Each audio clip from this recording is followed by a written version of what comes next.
জল্পনাটাই হলো সত্যি। ভারতীয় দলের নতুন হেড কোচ হলেন sir Gautam Gambhir.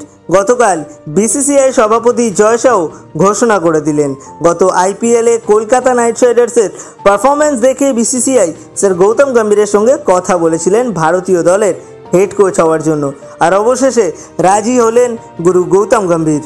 Board president জয় শাহ জানালেন, অত্যন্ত আনন্দের সঙ্গে আমি গৌতম গম্ভীরকে ভারতীয় দলের পরবর্তী কোচ হিসাবে স্বাগত জানাচ্ছি।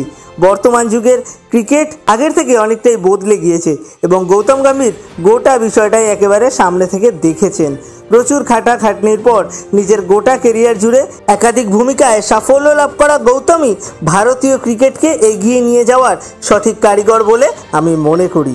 জয় শাহ আরও বলেন, ভারতীয় দলের ওর পরিকল্পনা এবং ওর অভিজ্ঞতা সবচেয়ে আকর্ষণীয় কোচের দায়িত্ব নেওয়ার জন্য ওকে একেবারে যোগ্য দাবিদার বানাবে। ওর এই নতুন সফরে বিসিসিআই এর সম্পূর্ণ সমর্থন রয়েছে স্যার গৌতম গম্ভীরের সঙ্গে।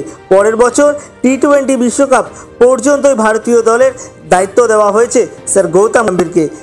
এরপর বিদায়ী হেড কোচ স্যার রাহুল দ্রাবিড়কে নিয়ে গুরু গৌতম গম্ভীর বলেন, আমার তেরঙ্গা, আমার জনগণ, আমার দেশের স্বার্থে কাজ করাটা পরম গৌরবের। সবার আগে আমি রাহুল দ্রাবিড় এবং তার সাপোর্ট স্টাফদের দলের সঙ্গে দুরন্ত কাজ করার জন্য বাহবা জানাচ্ছি।